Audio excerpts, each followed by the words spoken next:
Good morning and welcome to Radio Dabang Mornings with Shazia and इस वक्त मेरे साथ मौजूद हैं Khinda Law Firm से Ravinder Khinda. This is one extremely informative segment that we have on our show every 2 weeks when Ravinder comes in the studio with us live. और ना सिर्फ ये कि हम इमिग्रेशन और बिजनेस लॉ के बारे में बात करते हैं बल्कि बहुत से ऐसे सवालात हैं आपके जो कि हम लाइव हमारे सामने बैठे हुए रविंदर से करते हैं. Ravinder is an immigration attorney. इनके बारे में जितनी तारीफ़ की जाए वो कम है.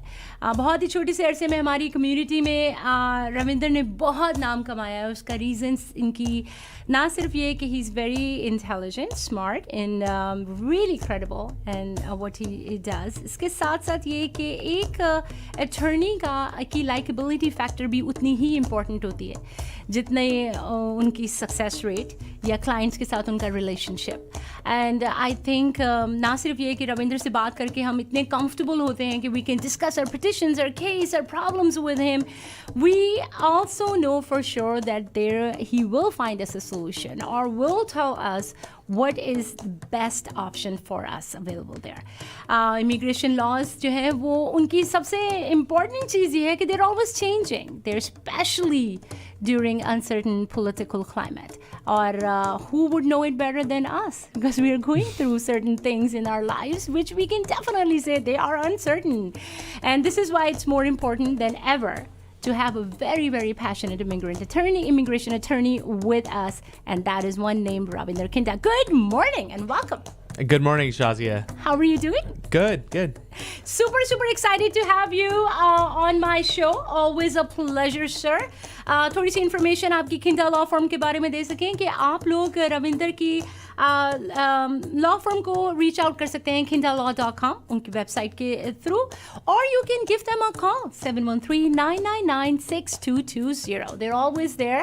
And again, बहुत से सवालात जब इमिग्रेशन के बारे में आते हैं तो मैं तो फ़ौरन आपकी वेबसाइट दे देती हूँ और फ़ोन नंबर दे देती हूँ कि इधर उधर रिश्तेदारों से पड़ोसी से पूछने से अच्छा है कि आप डायरेक्ट इमिग्रेशन अटर्नी से रुजू करें. It's very important. Yeah, we have a pretty good chat feature now too. Wow. That went live, I think, a few weeks ago. Mm-hmm. So, sometimes you don't want to, you're in like a meeting or something, right. And sometimes it's just easier to text it out because yes. everybody's so used to that. So do utilize that. We see a lot of people using that, more than I expected. Right. So and I think बहुत से लोग जो हैं वो because of all these online things and stuff, बहुत से लोग comfortable होते हैं जल्दी चीज़ें लिख कर भेज दिया and all that, क्योंकि फ़ोन बाजुकात करना कुछ situations में मुश्किल हो जाता है. Yeah. And they can just do it through that. So that is amazing. You can check us out. This is a live streaming right now. हम लोग अपने रेडियो दबंग के Facebook पेज पे live है. वहाँ पे आप हम लोगों को join कर सकते हैं. You can share this video with your family and friends too, because we will be discussing a lot of things today. And I believe कि मेरे listeners और मेरे audiences के सामने मैं भी spot पे, you're gonna put me on spot like last time. What have you brought for me? You scared me when you said something and I was like, what? What's going on? Yeah, so I think, a lot of people probably heard recently there's this whole thing going on with the immigration test, the citizenship test. Oh. Is it 100 questions, 128 questions? Uh-huh. So, I'm going to answer that finally. If you have a naturalization petition pending, what should you be studying for? Which test? Oh my God, this is so cool. Right.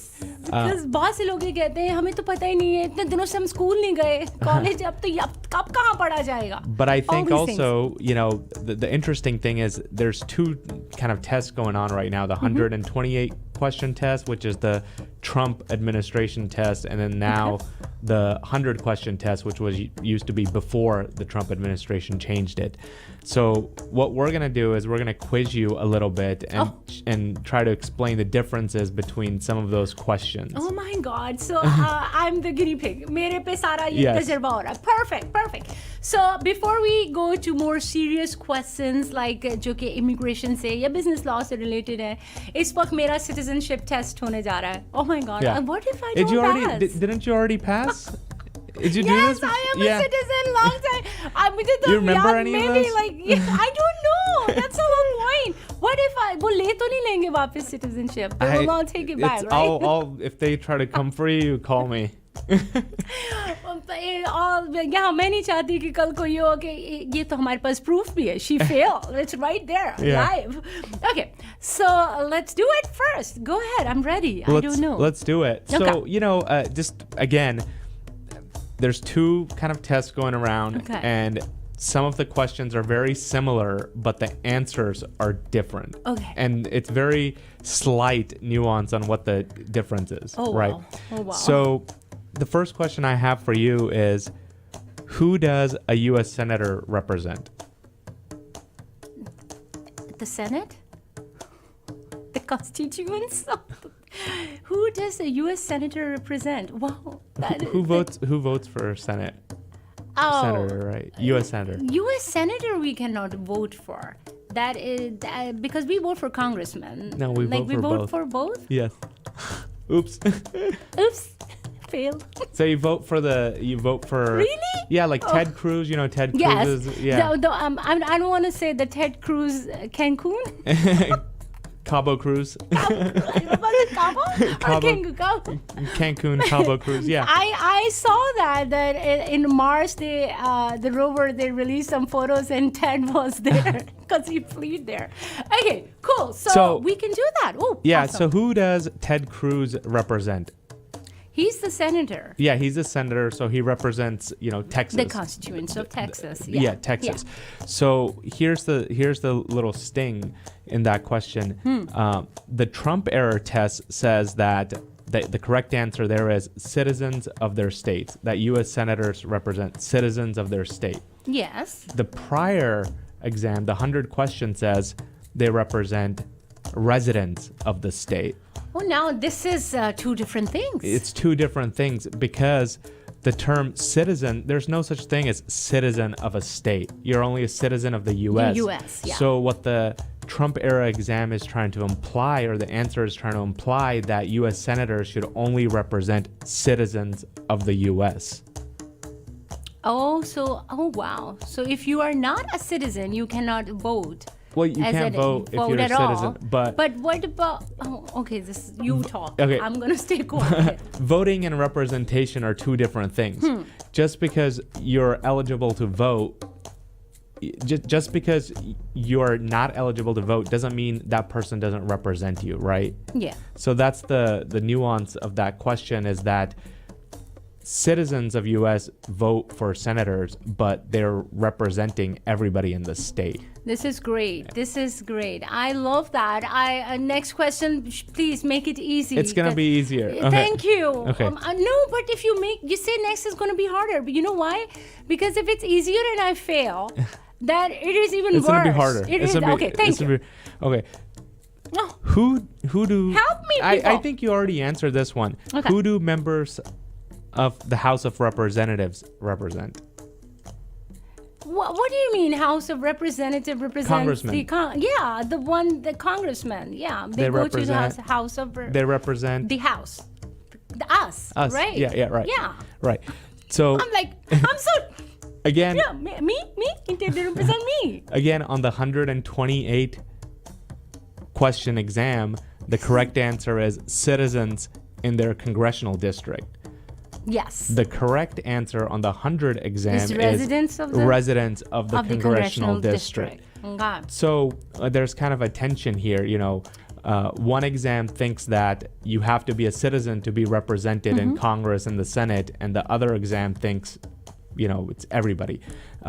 I think technically the correct answer is everybody. You don't have to be a citizen. Yeah. Because you can imagine people here who are on green card and stuff like that, they deserve some representation, right? They pay True. taxes and all of that. So, okay. Great. Okay, final, huh? Because I think I'll get half a point. So Okay. Okay.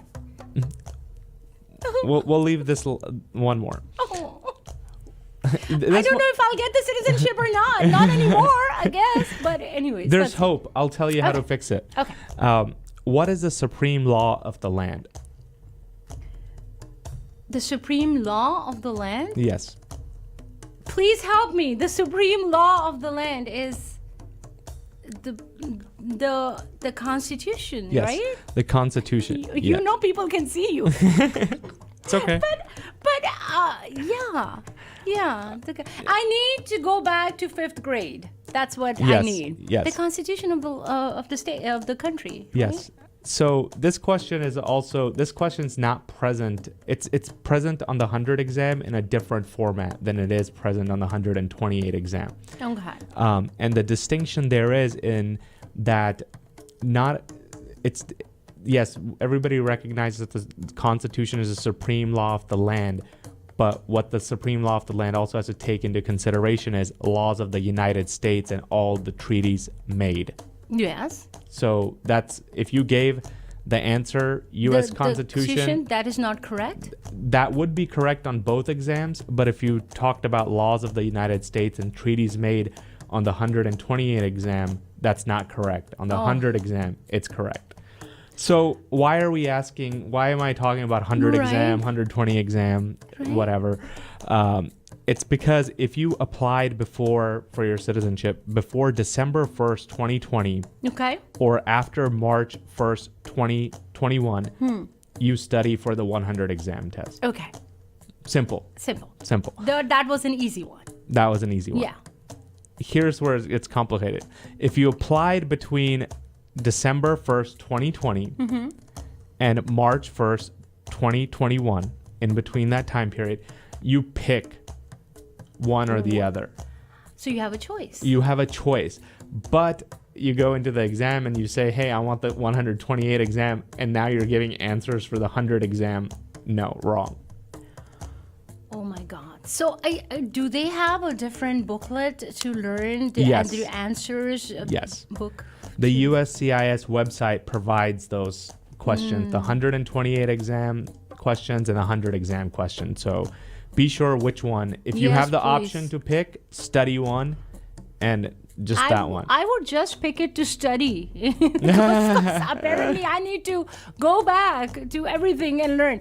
Although I've done many political interviews, but honestly speaking, when you have other things going in your head and you are a whole different field that you are studying, sometimes these things you just don't. And I love it when you come and question me like that, but now I will never forget, because embarrassment is worldwide.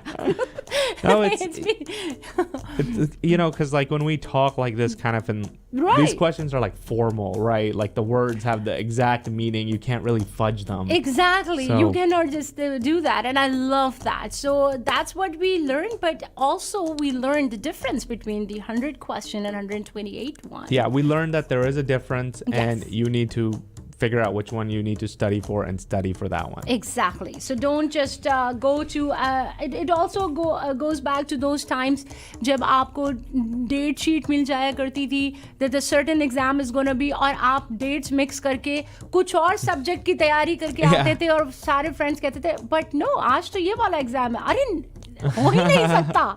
So वो वाला जो आपको feeling होती थी ना, ये मैंने क्या कर दिया, ये उस feeling से बचाने के लिए आपके लिए ये किया जा रहा है कि आपको पहले से ही बताया जाए. Yeah, because if you find out like few days before the exam, it's a lot of questions, and they're very difficult for.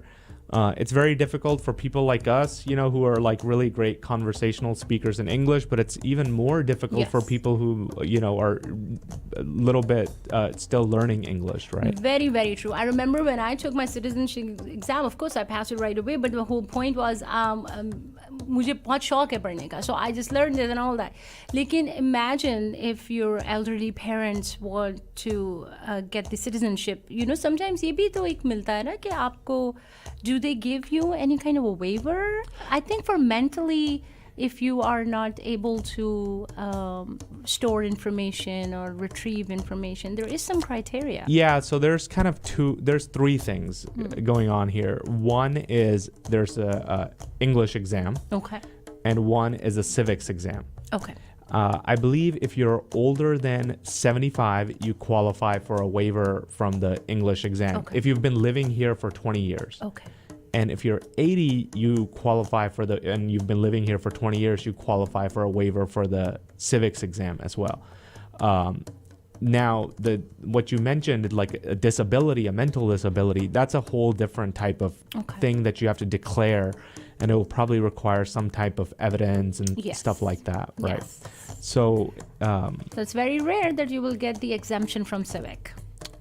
yes, unless you've been living here. Even if you're 80 years old, you have to be living here for a certain period of time before you Right. qualify. Yes, Yeah. that's that. So better get prepared and find out which exam you would be taking and then prepare for that. Yes. Yes, perfect. Okay, so we are going to go on to the questions. But I think, one Yeah. thing is, I think a lot of people get caught up in this exam. A lot of people get scared of it. It's not that scary. It's pretty simple. The questions are there. If you study, let's say, like 10 questions a day Yeah. for 10 days, you're there. Yeah, exactly.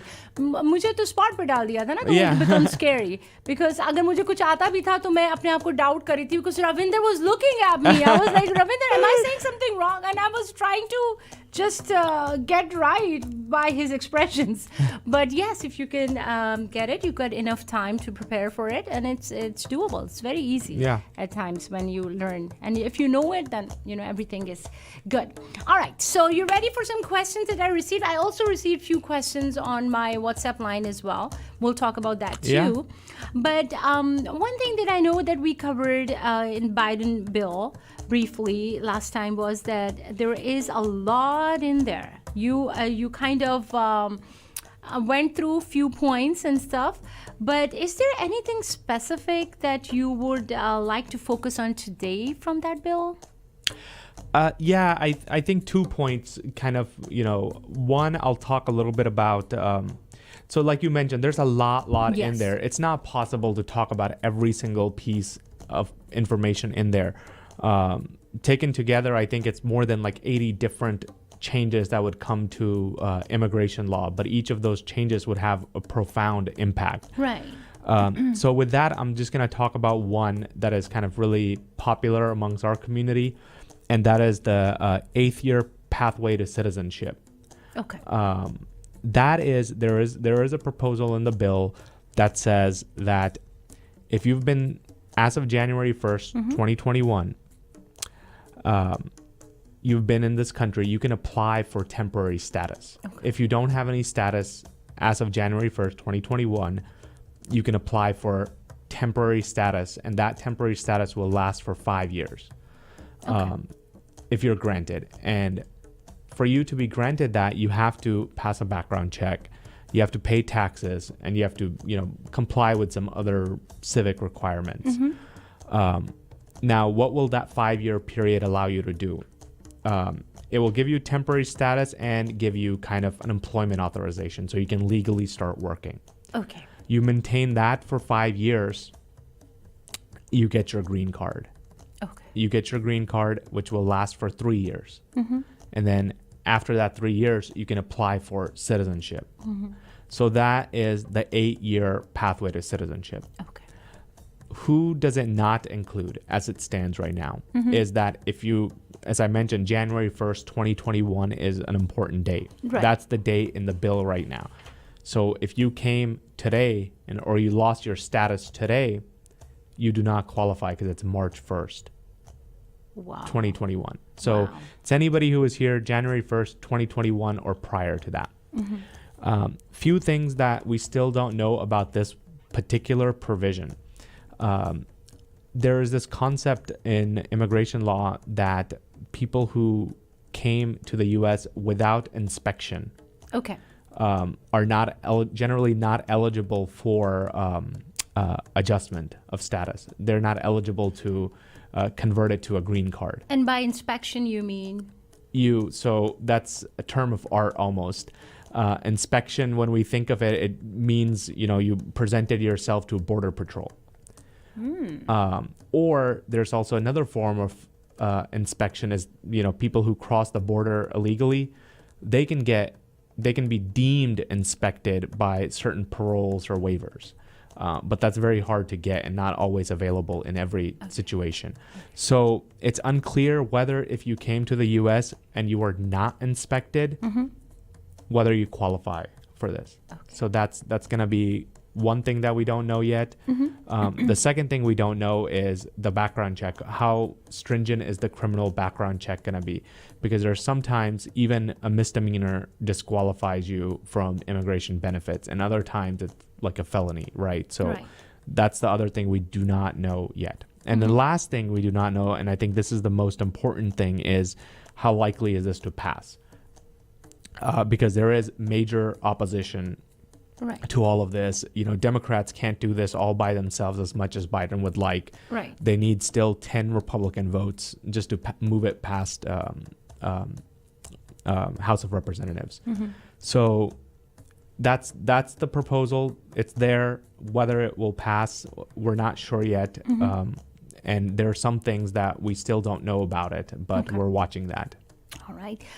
There's one question from one of my listeners saying, I'm going to read it as it's written because I don't understand the language here. But does H-1B premium fee has been increased? Has it been increased? And can we do premium H-4 extension and EAD application? Yeah, I think the final guidance on the premium processing fee for this next round of H-1B is not out yet. But there is some discussion that it's not going to be available. That the premium processing may not be available for this coming round lottery. Okay. Yeah. All right. So I hope your question is answered. Hi. Can you please recap what bill is talking about? What bill is he talking about? Okay. So we're talking about the Citizenship Act of 2021, which is a proposed bill in House of Representatives. You could Google Citizenship Act of 2021, or you can Google, in layman parlance, Biden immigration bill. Okay, perfect. There is this question from one of the listeners. She's saying that I don't know, but this person is saying, I've been in the U.S. for some time and my sister applied for me. I was denied citizenship.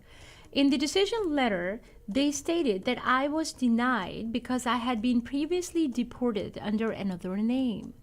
Now, this is not true. I was in the U.S. before on a B visa, but left on my own. What can I do now? So getting denied citizenship is kind of a really serious issue, especially for something like this. You can be denied citizenship for all kinds of things, but I would really kind of need to see that decision letter to see what were the grounds for denial.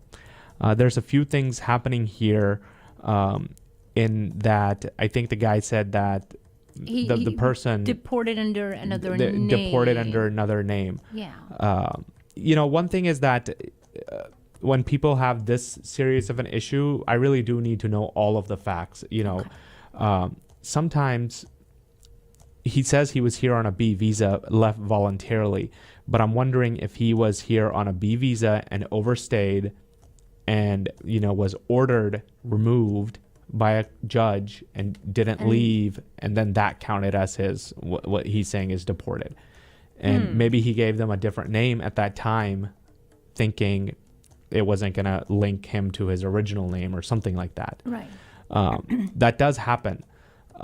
If that's the worst case scenario, you might not be able to remedy that situation. If you did something funky there, which the facts kind of seem like it's possible, but I'm not saying he did.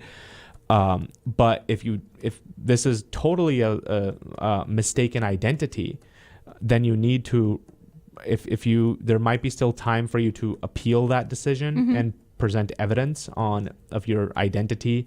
Okay. And then if not, you need to reapply and gather some evidence to prove your identity. And how do you do that? Well, one is you're going to need to request all records that immigration USCIS has of you from you. You're going to need to request all records that Department of Homeland Security has and ICE has. So 3 different agencies. Then you will be able to see where they're making the link between you and this mistaken identity, and you can kind of actually see. Because they might even have a photo of the mistaken identity, in that file. Yes. And if that's you, then it's not going to be good. Yeah. And they don't share that with you. they don't share what's in the. Oh, well, yeah. they're not gonna because like. They want you to appeal, and then they will say, "Okay, here we go. This is what it is." Yeah, and it's not like a courtroom drama where they're gonna lift up like a Ta-da. a photo like here you go. That's not. So- oh, no, seriously, it's nothing like that we see in the movies. Yeah, so this is gonna require a lot of work to clean up. So unfortunately, if this person's not at fault, I would be really upset. Yeah, that's what we're hoping. Yeah, that's why it's very, very, important on those applications, petitions that we file to make sure our names are correct and make sure that all previous names that we've used, no matter where, are disclosed. You really need to like do a deep digging. Sometimes I know in depending on the culture, sometimes you take your like father's name as your like last name or first name, and then maybe you change it later when you come here. So that all needs to be disclosed, so there's no other guy out there that they are confusing you Please with. don't confuse it with the name that your friends call you when no one is there. Those are not the names they want to know. Okay, so this is a very interesting question. I actually want to know because I know many people who probably would be interested in knowing. It's about H-1B visas. Listen to this. I know it is possible to sponsor yourself on H-1B visa, but how does someone do that? This is interesting because this can actually H-1B visa people sometimes are in a lot of pressure from their employers. Yeah. And this could be a ray of hope or something. Yeah, so it's possible. It's possible to do this, but it's not possible in the traditional sense. Okay. What you have to do is, we have to like just step back a little bit and explain that H-1B visa, that's a status where your employer is sponsoring you. Yes. Your employer needs something from you, right? Right. You can never have an H-1B approved without an employer-employee relationship. So that's what you have to go into that thought with. What that means is you personally can't sponsor you, but you can be part of an organization, a company that sponsors you.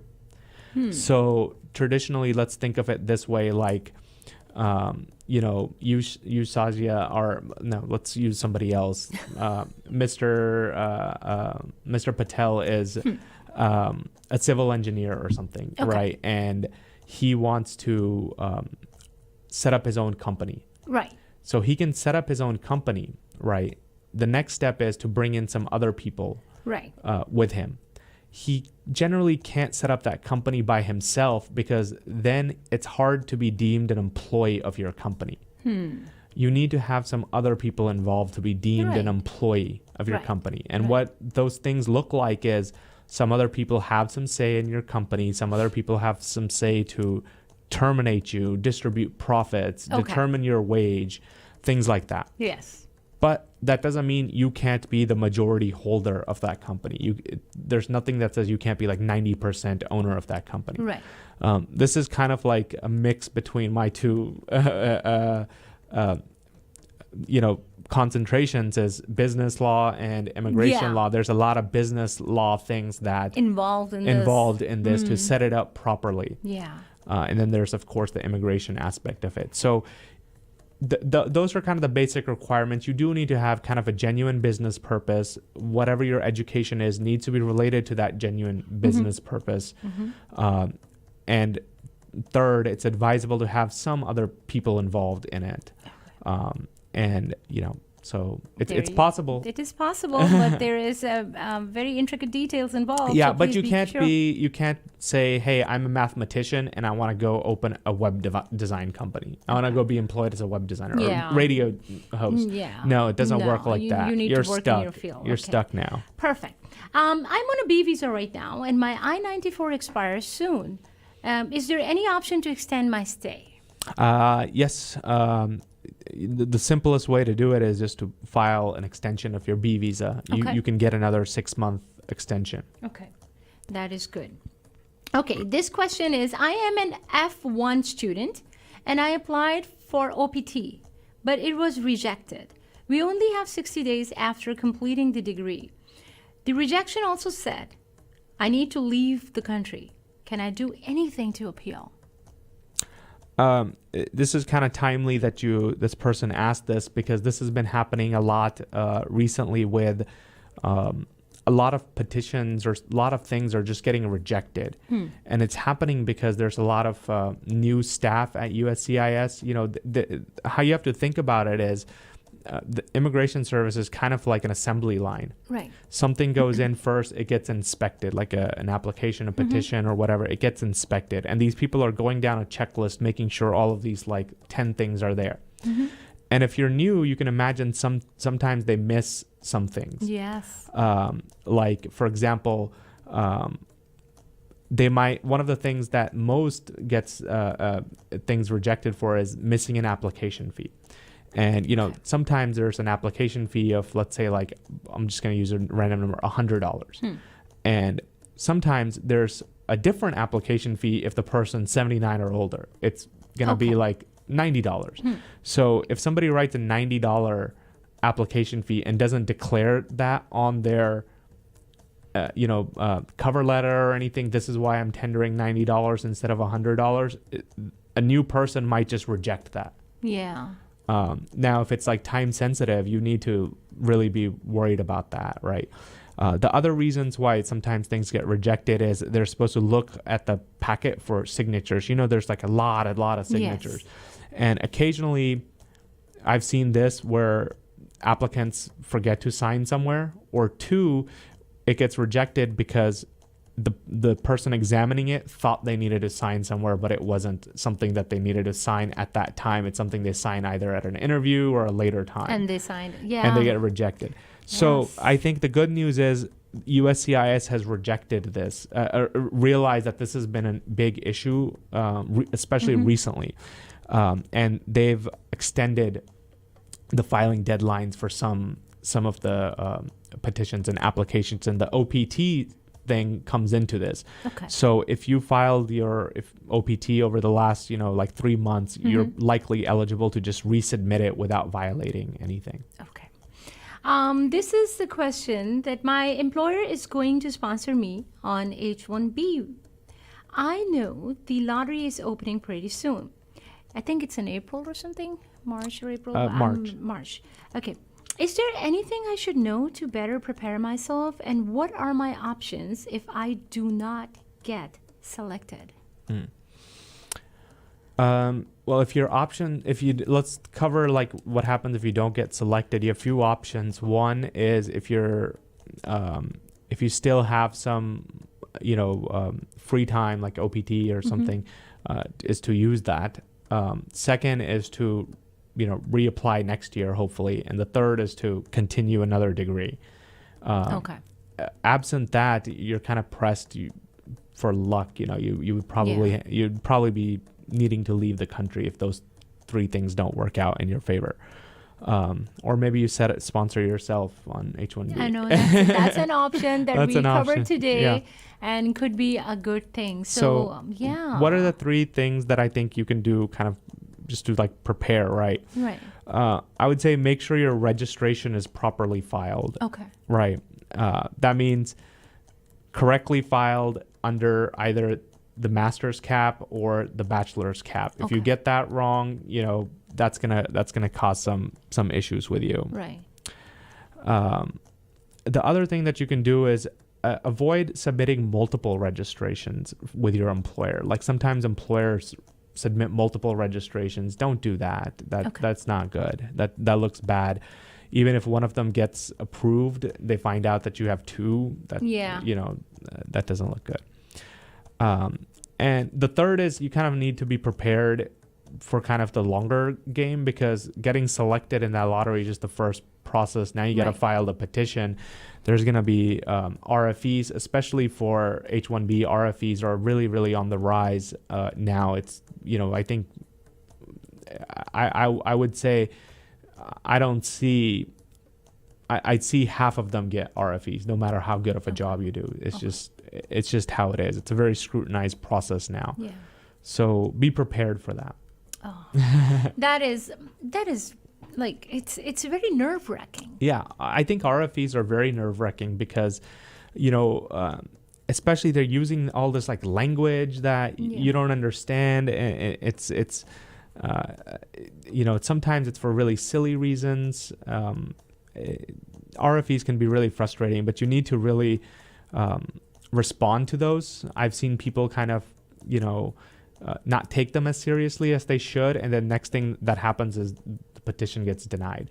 The other thing is if you get an RFE for something else, like let's say you apply for a B visa extension and you get an RFE and you decide, hey, I'm gonna leave anyways, right? Like next week, so I'm just not gonna respond to this RFE. Well, don't do that. That's really bad because now you're deemed denied. You're denied right away, and you're denied from the time your initial B visa expired. So you've been technically gaining unlawful presence for this period of time. So don't ever not respond to an RFE. Yeah. So I see we have questions coming in. Are you okay to respond to them? You guys can call in as well if you want to directly speak with Ravinder. He is with us live right now, 713-974-4000. Or I will read your questions. Okay, so this question is, I have filed asylum, just wondering what President Biden says about it and what are nothing options I can get citizenship. And that's why, what are other options? Okay, what are other options that I can get citizenship? That's the whole reason I want you all to call in, because sometimes when you write, it just, I read it right away. And then, so I have filed asylum, just wondering what President Biden says about it and what are the other options through which the person can get citizenship. So there's nothing in the bill that would, if you've already filed asylum, there's nothing in the bill that I think is going to particularly help you. What you're looking for is if your asylum is pending, that Biden is going to give more lax guidance to judiciary to adjudicate those in a more favorable light. So I think that's going to be kind of your best option there, is that the judges are going to be a little bit more lenient, maybe, to put it simply. The other thing is, you asked for what are your other options. I really can't tell you other options right now. I would have to speak to you, because one of the first things is probably that you're, like we talked about, you probably came without inspection. So that kind of limits a lot of your options. So a lot of times people, on asylum, maybe they came here really young, they fall in love, they marry somebody, but they still have that issue in that their adjustment of status is not going to be approved because they're here without inspection. So can we take a call? I'll take this call. Tabang Mornings, you are on air with Shazia and Ravinder Khinda. Good morning. Yes. Hi, can you hear me? Yes, sir, we can. Please go ahead. Okay. All right. So I have a couple of questions. Very interesting discussion, and thank you very much for bringing it on here. Thank you. So one question I have is that me and my wife have got green cards in December 2016, and we have been consistently living in the United States. When would we be eligible to apply for citizenship? We have been hearing different news in terms of the timeline, so just want to make sure that we know exactly when are we going to be eligible. And my second question is, my brother is mentally challenged, and they live in Pakistan, and he's not married, and I basically just take care of him. So is there a way I can do the immigration for him, either through my citizenship status as a sibling, or if that would be a problem because he's mentally challenged, and if they interview him in Pakistan, then can I bring him on some other basis, like some medical grounds, humanitarian grounds? That is my second question. And my last question, if you would allow, is I have a company ownership, and I want to hire some people in Pakistan and bring them here on the H-1 visa. It's a small company of only 8 employees. I'm in the healthcare business. So is that something doable as a PLLC? Very, very good questions. All of them. First, I'm going to say that the citizenship thing, it's just looking from hearing your dates, it looks like you are eligible. You need to have maintained permanent residency in the U.S. for 5 years. And in that 5-year time, you need to be here. You need to have physical presence in the U.S. for at least half of that time, 2.5 years. Okay. And you are eligible to apply 3 months before that you meet that 5-year requirement. And then the second question was, can you sponsor your brother? And you mentioned that he has some medical issues. Yes, you can sponsor him through 2 ways. I think you can sponsor him through one way, and then I'm going to talk about the other option. First is, you can file obviously like a family petition for him. But that's going to be a long time waiting unless something happens in the Biden bill. There is some proposals there to speed that up, is to increase that visa cap, Right. It's to increase it by like almost 20%. So that would move things along faster for him. But still, I think you'd be looking at like 5+ years. Okay. And if that goes through and you're fine with that timeline, I think follow-up question is anything going to bar him from coming here because he has some medical issues? Generally, no, because, you'd file some type of sponsorship for him, acknowledging that, you understand that he has these issues and you're willing to take care of him here. So that's the way to sponsor him here. And the second option is he can definitely apply for a B visa if he needs medical treatment. If there's any medical remedy available for him to get better on that's a possible alternative for a B visa. Because if you actually look at the B visa, it's for tourist and medical treatment. Okay. And the medical treatment category is really underused. So yeah. Most people, when they apply for a B visa, they look for as a tourist or, option, but also look for it as on the medical grounds. And I think you probably have a slightly higher success rate applying for it on medical grounds than a tourist ground from a country like Pakistan, which has a lot of applicants for that. Right. And the third question was, you want to sponsor some people for H-1B. Yes, it's possible to do it through your PLLC. There are a number of other requirements that you have to meet, but the first thing I think that was kind of something that I'd initially want to discuss with you is you said you want to hire them in Pakistan and then you want to bring them here. That's not generally how it works. You hire them after everything gets approved if they're outside of the country. So otherwise, if they're working for you in Pakistan and you also have a company there, you might want to do like an intra-company transfer that's a little bit different than H-1B. Well, that is interesting. Yeah, so there's other ways to get, if you have business operations abroad, there's other ways to get your employees here for that operation purpose. Amazing. Also, sir, I would highly recommend to please contact them, 713-999-6220, and you can talk more in detail. Is that okay? That was a very Thank good you very question. much. Thank you so much. KhindaLaw.com. Thank you, sir, so much. This is great. I mean, there are so many information that was given out, and I think I really... hi, if I am an F1, am I eligible? If I'm an F1, so I think I already know this question. We get it a lot. Are F1 students going to be eligible under any relief in the Biden package? Are they just going to automatically become green card holders or something? No. I'm sorry to burst your bubble, but they're not. The F students are not kind of seeing any additional benefit right now. Okay. How you have to seek that benefit is through your changing your status to H-1B. Okay. Just being an F1 student doesn't give you much, right? So unfortunately, I'm sorry, but there's nothing in there right now that would kind of benefit you in your current status. Awesome. Again, lots of questions that we covered today, and some light questions as well that you guys asked. Hopefully, we were able to answer each one of them. And again, as I mentioned कि further आपको details पता करनी हो या contact करना हो या आपको रविंदर खिंडा की जो भी रविंदर आपको यहाँ पे बता रहे हैं, just imagine if he is representing you and your petition, how cool would that be? You can go to khindalaw.com or you can call them 713-999-6220. Make a consultation, make an appointment, go and discuss more. It's much important, I think, now to have an immigration attorney by your side than ever before.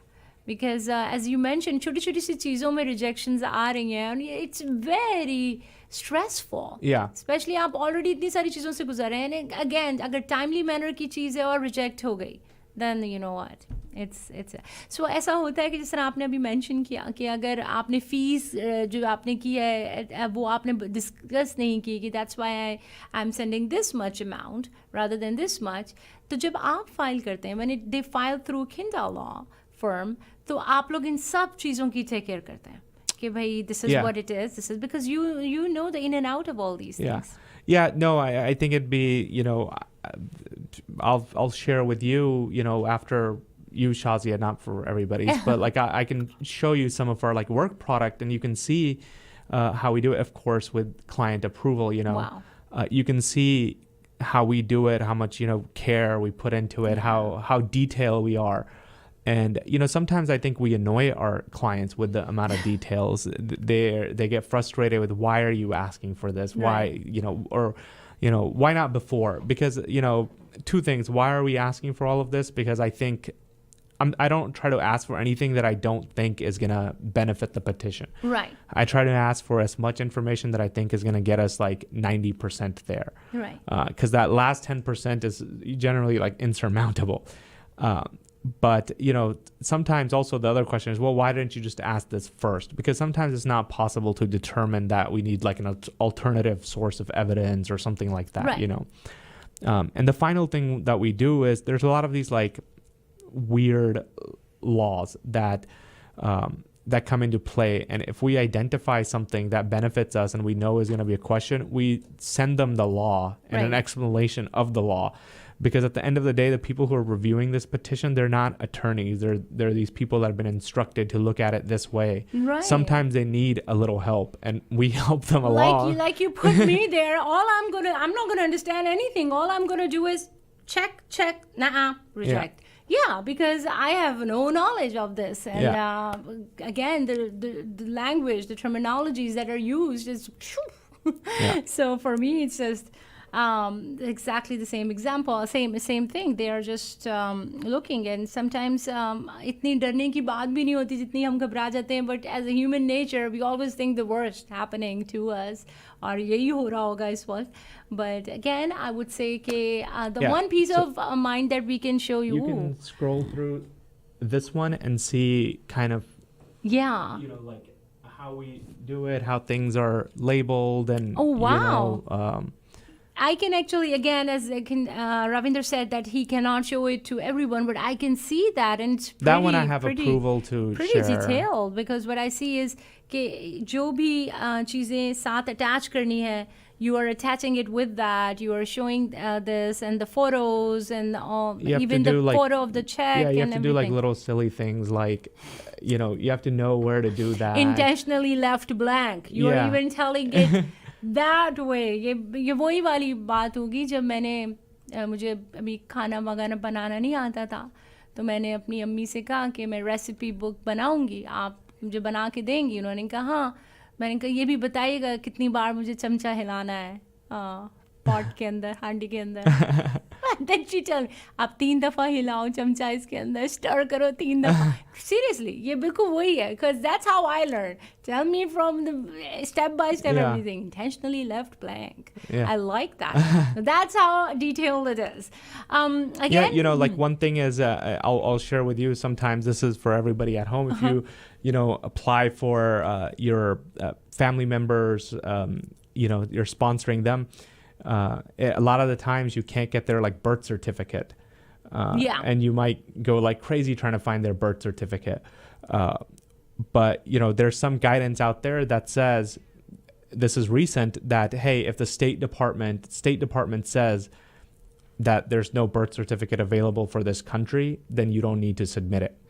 Okay, that's all and fine. You go there, let's say like Pakistan, you look at Pakistan, it says anybody born before 1960, there's no birth certificates are deemed unavailable. So you're like, okay, fine, I don't need to attach anything, like it's clearly unavailable. Well, no, now you're going to get an RFE and they're going to say, why didn't you attach that? Because you did give the reason. Yeah, what you have to do is print that out, highlight that section and explain you're not submitting a birth certificate because it's not available under this provision. Ajay is saying, thank you, Shazia and Ravinder. Great information. Thank you. I'm glad that this segment, this show actually can provide some very, very key information when it comes to immigration law. And so many questions were answered. I'm hoping that they were helpful for you to make a better decision or how to go about your petition.